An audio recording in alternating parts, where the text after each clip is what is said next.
On July 15th, 1997, fashion lost its king.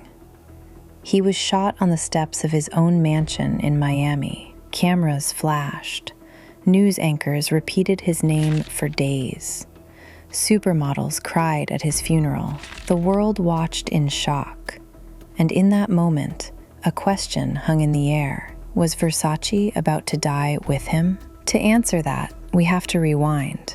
Back to southern Italy. Back to a small tailor shop.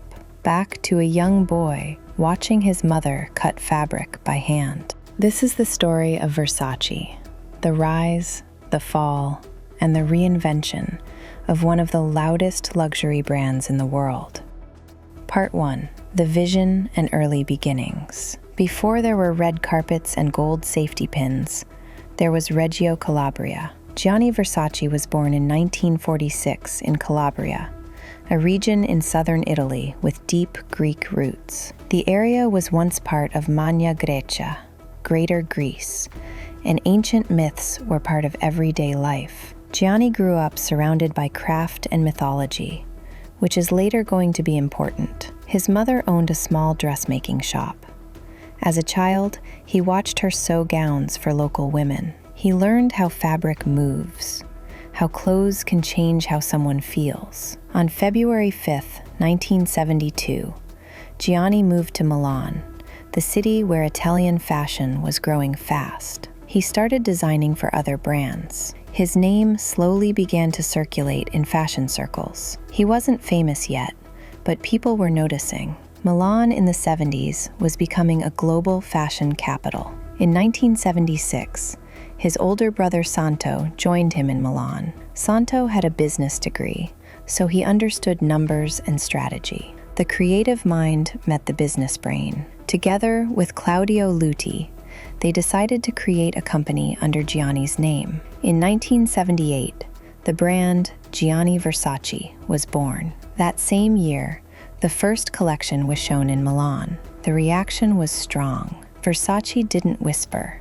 It shouted confidence. The logo, inspired by Medusa from Greek mythology. In 1978, the first boutique opened on Via della Spiga in Milan. From design to retail, Gianni controlled almost everything himself. The brand had a clear identity from day one. 3 years later, Versace launched its first fragrance and then expanded into accessories, jewelry, and even home furnishings. The house wasn't just making clothes, it was building a lifestyle. A big part of building the world around the fashion house were celebrities. Gianni designed stage outfits for Elton John. He dressed Michael Jackson. He created looks for the Princess of Wales and Princess Diana. Versace became part of pop culture. In the 90s, fashion and music were merging. Supermodels became global stars. Naomi Campbell, Linda Evangelista, Christy Turlington.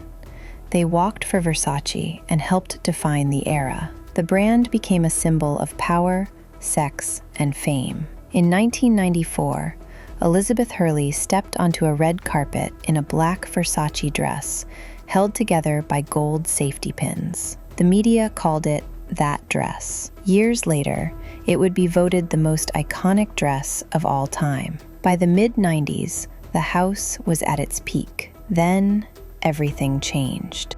Part 2.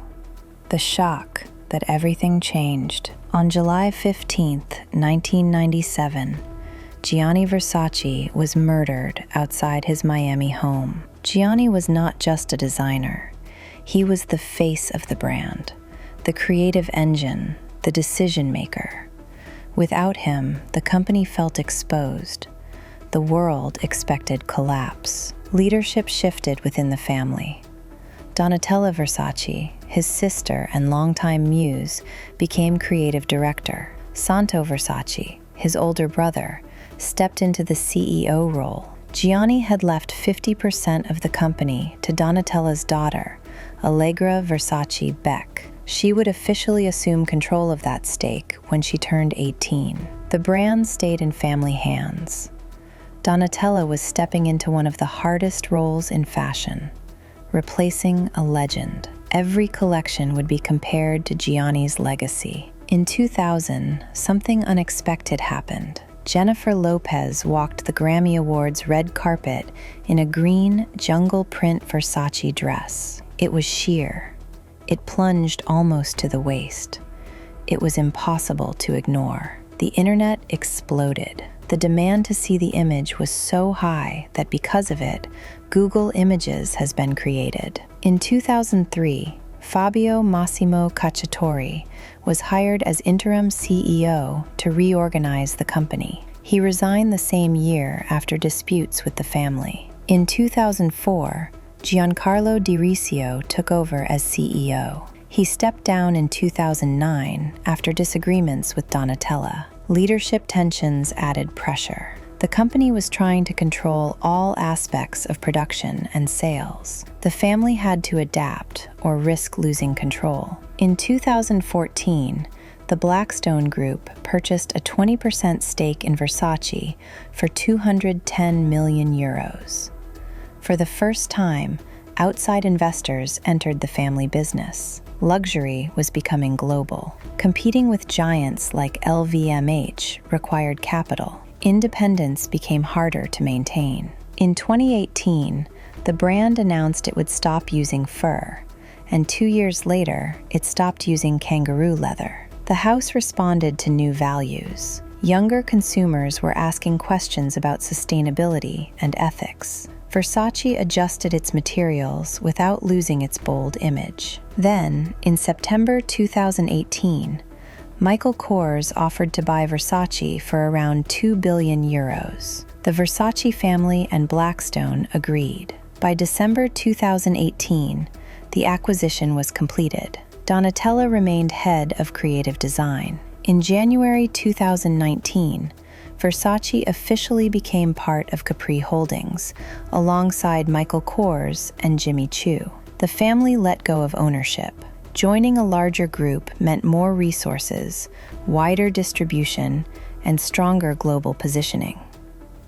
Versace entered a new era, no longer fully independent. But the changes didn't stop there. In March 2025, Dario Vitale was appointed Chief Creative Officer. Donatella transitioned into the role of Chief Brand Ambassador, focusing on global representation. A new creative chapter began. Around the same time, reports surfaced that Capri Holdings had put Versace up for sale and given Prada access to financial data. Another sale was coming.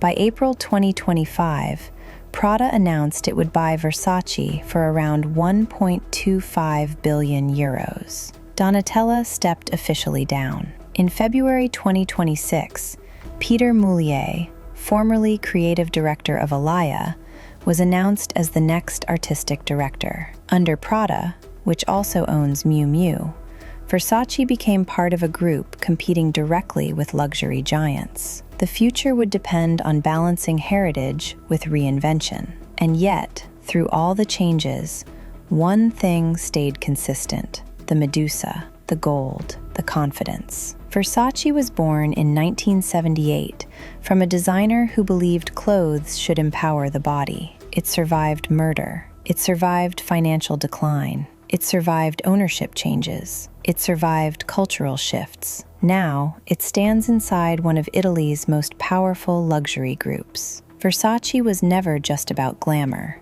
It was about power. The question is, what's Versace's next step?